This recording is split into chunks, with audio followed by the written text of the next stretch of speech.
नमस्कार, मैं vocal TV के लिए रवि तिवारी। बिजवानगर में जो पल पल के बदलते समीकरण के साथ साथ हमने कांग्रेस और बीजेपी के तमाम नेताओं के इंटरव्यू दिखाए और इंटरव्यू में सभी ने अपने अपने दावे किए कि यदि टिकट मुझे दी जाए तो मैं चुनावी मैदान में जीत जाऊंगा। कुछ नेताओं का ये भी कहना था कि स्थानीय को मौका देना चाहिए, तो कुछ का कहना था कि वर्तमान विधायक जो काम करना चाहिए वो काम नहीं कर पाए। आज हमारे साथ वोकल टीवी पर जो वरिष्ठ पत्रकार, दैनिक भास्कर के वरिष्ठ पत्रकार हैं पुरुषोत्तम पात्र जी मौजूद हैं। उनके साथ बिजवानगर में जो समीकरण चल रहे हैं या बिजवानगर में चुनाव के पहले किस तरह की परिस्थितियां निर्मित हुई है, तमाम बातों को समझने के लिए उनके साथ हम चर्चा करेंगे। पात्र जी, वोकल टीवी पर आपका स्वागत है। जी नमस्कार। पात्र जी, सबसे पहला सवाल, जिस तरह की परिस्थितियां यहाँ पर निर्मित हुई है, आज कांग्रेस 15 सालों से वनवास पर है और बीजेपी ने 15 सालों से बीजेपी का विधायक है। चूंकि मैं एक चीज आपको ये पूछना चाहूंगा, जो अभी 4.5 साल से यहाँ पर कांग्रेस की सरकार है, तो कांग्रेस की सरकार का योजनाओं का जो असर बिजवानगर दिखेगा और कांग्रेस का वनवास समाप्त हो पाएगा? देखिए, इस बिंद्रानवागढ़ की जो परिस्थितियां हैं, यहाँ के चुनावी माहौल जो है, मेरे को नहीं लगता यहाँ पे कि किसी विकास पर निर्भर रहता है। हाँ, इस बार जैसे बीजेपी शासनकाल में सरकार की एक जो जो मोटो था, वो उसमें आर्थिक संरचनाओं पे, जो इंफ्रास्ट्रक्चर पे ज़्यादा फोकस किया गया था। लेकिन जो कांग्रेस की गवर्नमेंट है उसमें देखा जा रहा है कि वो हितग्राही मूलक काम है, उसमें ज़्यादा फोकस किया गया है। तो उससे निश्चित तौर पे ज़मीनी स्तर के जो काम हुए हैं, उपभोक्ताओं को सीधा फायदा पहुंचा है, आम जनता को सीधा फायदा पहुंचा है, तो उसका कहीं ना कहीं लाभ तो मिलेगा। लेकिन आप जैसे कह रहे हैं कि इसका फ़ायदा कितना मिलेगा बिंद्रानवागढ़ को, तो मैं आपको बता दूं कि 2000 जिस समय ओंकार शाह चुनाव थे, ओंकार शाह विधायक थे, उस समय भी वो अपने अंतिम चुनाव में कहना चाहिए कि जो 1998 के चुनाव के पहले भी वो 1993 में विधायक थे, और उसके बाद 1998 में चुनाव लड़े, फिर 2003 में लड़े। तो 4 बार उनको पार्टी मौका दी, 2 बार विधायक थे वो कांग्रेस से।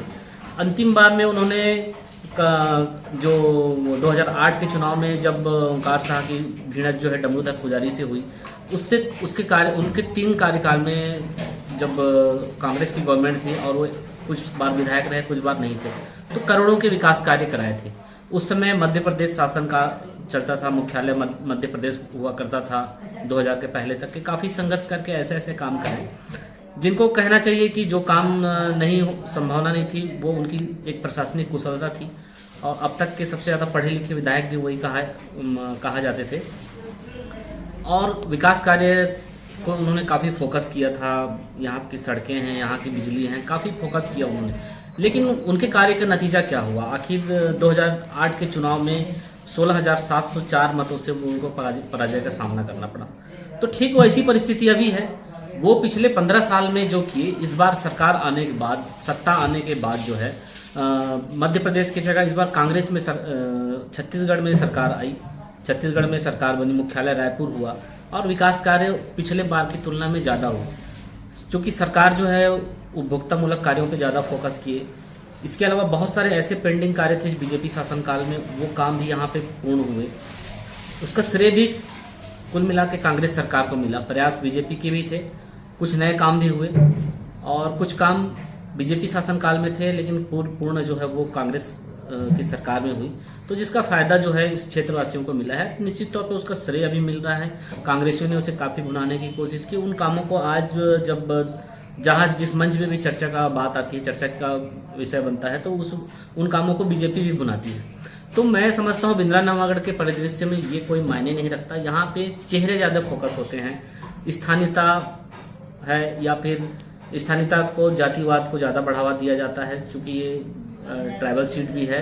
और मेरे ख्याल से यहाँ पे विकास कार्य ज़्यादा मायने नहीं रखते। स्थानीय स्तर पे क्या समीकरण बन रहे हैं, क्या परिस्थिति निर्मित होंगी, उस टिकट घोषणा करने के बाद प्रत्याशी आमने सामने कौन होंगे, वो ज़्यादा महत्वपूर्ण रहेगा।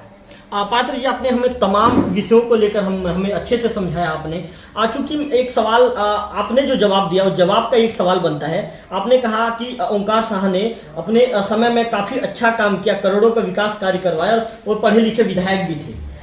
जब उस समय इस तरह की परिस्थितियाँ थी और मध्य प्रदेश सरकार के समय ओंकार शाह विधायक थे, तो आखिर कहाँ पर कमी रह जाती है पात्र जी की कांग्रेस यहाँ पर काम करने के बाद भी कांग्रेस यहाँ पर पीछे रह जाती है?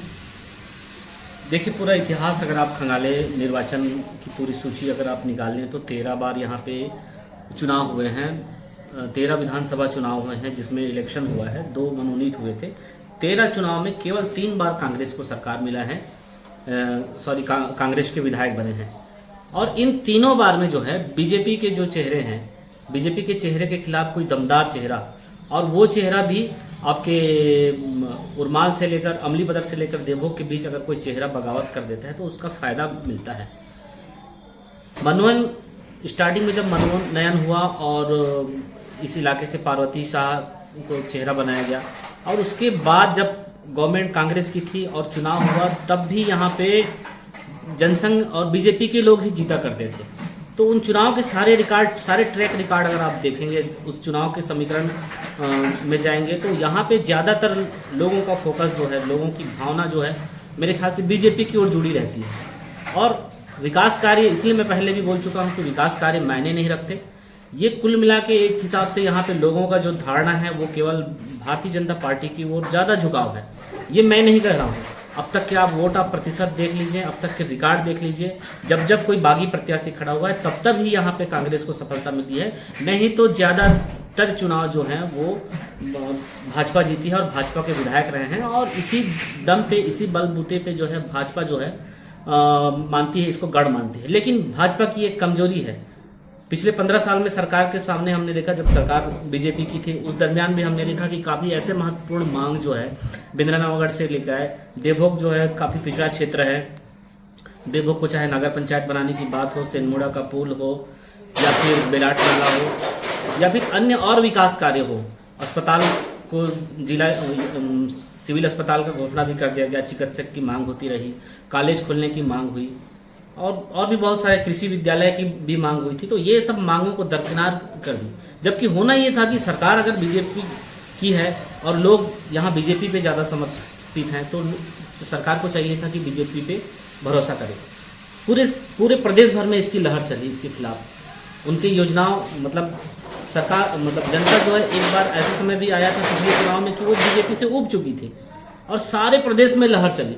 उस भरे लहर में भी आप देख सकते हैं कि यहाँ भाजपा के विधायक जो है डमरूधर पुजारी ही बने। लोगों को ज़्यादा जो है, लोगों का रुझान बीजेपी की ओर रहा है। तो मेरे को नहीं लगता कि विकास कार्य यहाँ पे इस बार भी ज़्यादा कुछ का जादू दिखा पाएंगे। कांग्रेस के जो विकास कार्य हैं, कांग्रेस सरकार की जो छवि बन के उभर कर आई है, या फिर कांग्रेस सरकार में जो काम हुए हैं, कुछ ज़्यादा असर करेगा या ज़्यादा असर करता मुझे नहीं लग रहा है, मुझे नहीं। तो पात्र जी, तमाम विषयों को लेकर आपने अच्छे से समझाया कि विकास कार्य का यहाँ पे ज़्यादा कोई असर नहीं दिखेगा। पात्र जी, एक महत्वपूर्ण सवाल आपसे करूंगा। यहाँ पर बीजेपी के लोग दबी जुबान पे कह रहे हैं कि नहीं, वर्तमान विधायक को बदलकर कोई यदि दूसरा कोई चेहरा हो तो बीजेपी जीतेगी, जबकि कांग्रेस के कार्यकर्ता ये कह रहे हैं कि स्थानीय को यदि मौका दिया जाए तो कांटे की टक्कर होगी और कांग्रेस के 15 साल का वनवास खत्म होगा। चूंकि आप यहाँ पर सीनियर पत्रकार हैं, आपने काफ़ी रिपोर्टिंग की है, यहाँ की परिस्थितियों को देखकर क्या लगता है, क्या समीकरण कांग्रेस के पक्ष में आ सकते हैं? बीजेपी की आप अगर बात करते हैं कि चेहरा बदलनी चाहिए, तो ये तो भारतीय जनता पार्टी के संगठन के संगठनात्मक जो निर्वाचन की शैली है उसमें खुद शामिल है। आज जब अरुण साव यहाँ पे आए थे, राज्य विधानसभा में केंद्रीय कार्यालय का उद्घाटन करने आए थे, राज्य में भी आप देख रहे हैं कि किस तरह से एक बार घोषित प्रत्याशी का विरोध हो रहा है। तो उस जगह पे भी अरुण साव का ये खुद स्टेटमेंट है, आज उन्होंने खुद कह दिया है कि भारतीय जनता पार्टी हमेशा नए चेहरे को मौका देती है। अब जो शख्स 32,000 वोट से जीता है, 2013 के चुनाव में गोवर्धन मान जी प्रदेश के ऐसे दूसरे बड़े नेता थे, दूसरे ऐसे विधायक थे जिन्होंने सर्वाधिक मतों से जीता था, 32,000 वोटों से जीते, लेकिन अगली बार उनकी टिकट काट दी गई। तो वोट का अंतर कितना आ रहा है, कौन कितना किसका जनाधार है, ये कोई मायने नहीं रखता। बीजेपी के उनके जो निर्वाचन शैली है, चुनाव लड़ने की जो उनकी रणनीति में, ये मुझे नहीं लगता कि कोई चेहरा मायने रखता है। उनकी अपनी एक रणनीति है जिसके तहत वो हर बार चेहरा बदलते हैं। पूरे आप उसमें भी देखेंगे, लगातार पिछले चुनाव का आप रिकॉर्ड भी देख लीजिए, हर बार वो चेहरा बदलते हैं।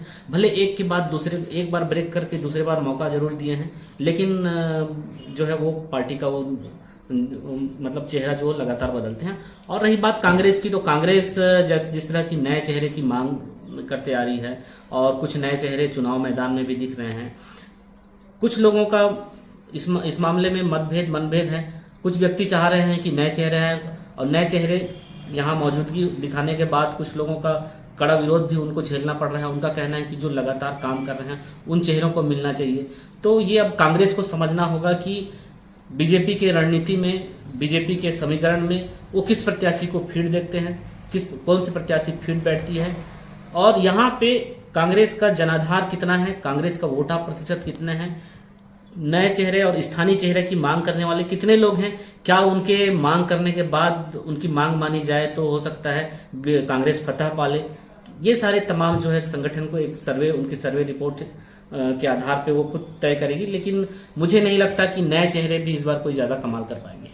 पादरी जी, आपने तमाम सवालों के जवाब तो बहुत अच्छे तरीके से दिया। आपने ये भी कहा कि नए चेहरे भी कुछ कर पाएंगे, ये भी कहीं ना कहीं एक सोच का विषय है। मैं एक सवाल आपसे ये भी करूंगा कि जिस तरह कांग्रेस के नेता ग्रामीण अंचलों पर जा रहे हैं और वहां पर बिल्कुल उनके जो सभा में छोटी छोटी सभा कर रहे हैं, जन समर्थन भी उमड़ रहे हैं, तो क्या वो जन समर्थन वोट में तब्दील हो पाएगा? कांग्रेस के पक्ष में वो लोग वोट कर पाएंगे? मैंने आपको पहले भी कहा कि जो कांग्रेस की सरकार है और पिछली सरकार की तुलना में निश्चित तौर पे यहाँ जो काम हुए हैं वो काम काफ़ी जो हितग्राही मूलक काम पे ज़्यादा फोकस किया गया है। बहुत सारे योजनाएं हैं, ज़मीनी स्तर से जुड़े हुए योजनाएं हैं, लोगों को काम का, स्थानीय लोगों को, ज़मीन से जुड़े लोगों को फ़ायदा हुआ है, किसान को फ़ायदा हुआ है, बेरोजगारों को फ़ायदा हुआ है, आम नागरिकों को सीधा फ़ायदा हुआ है।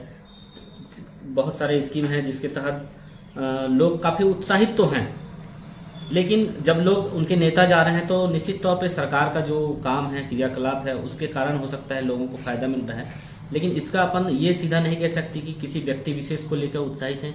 ये भी कहा जा सकता है कि सरकार की योजनाओं के कारण इस बार उत्साहित है।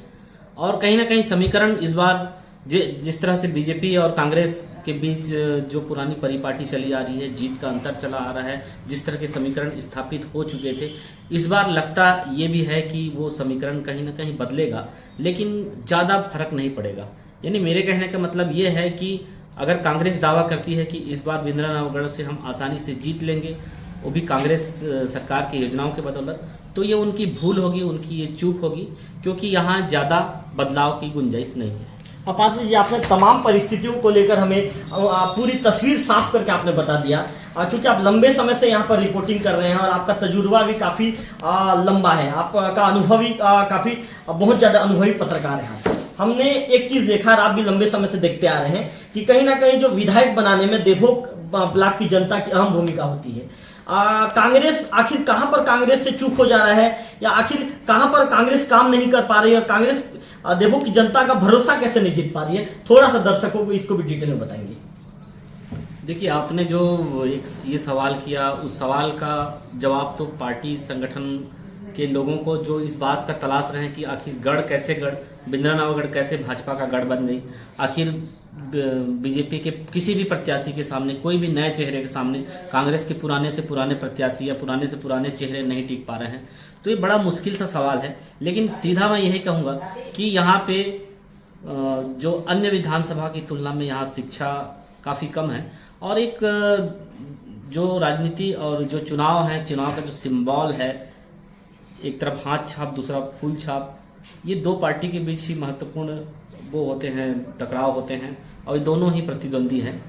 तो एक लोगों के मन में घर कर गया है, जो फूल छाप कहना चाहिए, जो भारतीय जनता पार्टी के जो चेहरा है या भारतीय जनता पार्टी के जो फूल छाप हैं, वो गहरे मतलब मन में गहरा प्रभाव छोड़ गया है, जो मेरे ख्याल से बदल नहीं रहे हैं। तमाम पहले भी आपके सवालों को मैंने जवाब दिया है, आपको ट्रैक रिकॉर्ड का एग्जाम्पल भी दिया है। 2013 में किस तरह से पूरे प्रदेश भर में लहर चली, लेकिन यहाँ लहर काम नहीं आया। तो इससे आप अंदाज़ा लगा सकते हैं कि यहाँ पे इसकी वजह भी आप खुद समझ सकते हैं कि वजह क्या है। तो मुझे जहाँ तक लगता है कि एक बात जो घर कर गया है मन में, उसको किसी तरह से निकालने की ज़रूरत है अगर कांग्रेस को जीतना हो तो। बाकी उनके सामने चेहरे बदलें या फिर विकास कार्य की गंगा बहा दें या सोने की सड़कें बना दें या चांदी की बिल्डिंग खड़े कर दें, तो मुझे इससे ज़्यादा फर्क नहीं लगता कि कोई ज़्यादा फर्क पड़ेगा इन सब का। पाटिल जी, आपके हिसाब से इस बार के बिंद्रानवगढ़ के चुनाव में प्रमुख मुद्दा क्या होने वाला है?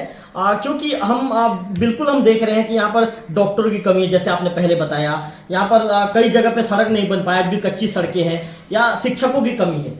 आपके हिसाब से काफी आप सीनियर पत्रकार हैं, आपके हिसाब से क्या मुद्दे यहाँ पर होने चाहिए?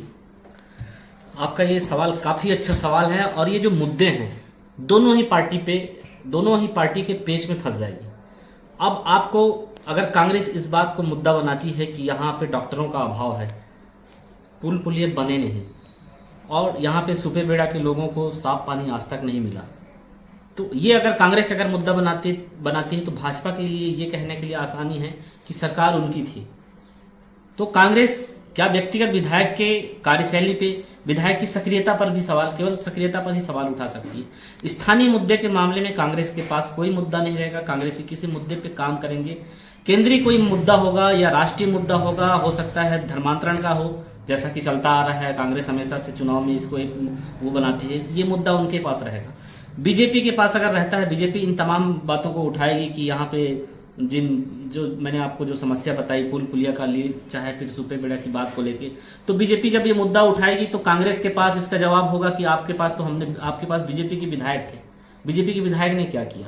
लेकिन कहीं ना कहीं मुद्दे में अगर बात किया जाए और काम यहाँ का नहीं हुआ है तो कांग्रेस कमजोर पड़ेगी मुद्दों पे। बीजेपी इसमें क्योंकि सरकार वो है तो बीजेपी को काफ़ी मुद्दे को लेकर जब मुद्दे ले जाएंगे तो लोगों के सामने एक इम्पैक्ट पड़ेगा, तो लोग मुद्दे की बात में आएंगे, मुद्दे के बहाव में आएंगे, मुद्दे के बहकाव में आएंगे, तो बीजेपी को ज़्यादा सपोर्ट मिलेगा और कांग्रेस जो है कमज़ोर पड़ती नजर आएगी। अब पात्र जी, बीजेपी कांग्रेस के बीच आम आदमी पार्टी ने भी यहाँ पर एंट्री मार दी है। आम आदमी पार्टी लगातार रैली कर रही है। आम आदमी पार्टी पीछे जो बाइक रैली किया था उसका भी असर देखने को मिल रहा है, लोग जुड़ रहे हैं पार्टी से। क्या लगता है, आम आदमी पार्टी कोई असर डालेगी या कोई खलल पैदा करेगी यहाँ पे? देखिए, बिंद्रानगढ़ विधानसभा की तस्वीर साफ कर दिया गया था, साफ कर दिया, हमने साफ बता दिया था। और विकास के मुद्दे बीजेपी के समय में जो विकास के मुद्दे थे, कांग्रेस के समय में वही विकास के मुद्दे हैं।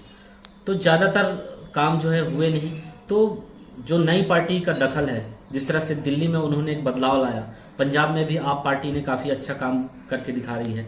और वो पार्टी अगर चाह रही है यहाँ पे कोई कैंडिडेट खड़ा करे या फिर पार्टी यहाँ पे आएगी, तो जो नोटा में वोट जाता था पिछले बार 2 चुनाव से 8,000 10,000 वोट नोटा में जाया करते थे और एक विकल्प नहीं था, सशक्त विकल्प नहीं था। तो मुझे लगता है कि पढ़े लिखे जो प्रत्याशी हैं, पढ़े लिखे जो मतदाता हैं, उनका वोट निश्चित तौर पे आप पार्टी को जाते नजर आ रही है कि आप पार्टी को मिलेगी।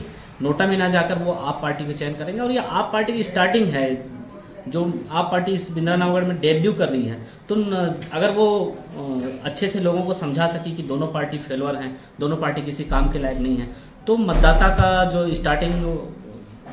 मतदाता का रुझान है जो वोट के रूप में तब्दील होगा, तो 10 से 15,000 वोट तो निश्चित तौर पे चुनाव में आप पार्टी को मिलेगी।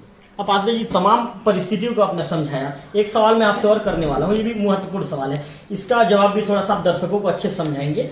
आप सबसे पहले तो गोवर्धन मांझी करीब 31,000 से ज़्यादा वोटों से चुनाव जीते। उसके बाद जो जीत का आंकड़ा था थोड़ा सा कम हो गया, फिर डमरूधर पुजारी 10,000 से जीते। अब जो परिस्थिति है, अब जो समीकरण तैयार हो रहे हैं यहाँ पे, जीत हार का आंकड़ा क्या रहने वाला है आपके अनुभव के हिसाब से? देखिए, जो पहले परिस्थितियां थी उन परिस्थितियों में थोड़ा सा प्रभाव पड़ा है, सरकार की योजनाओं का प्रभाव पड़ा है।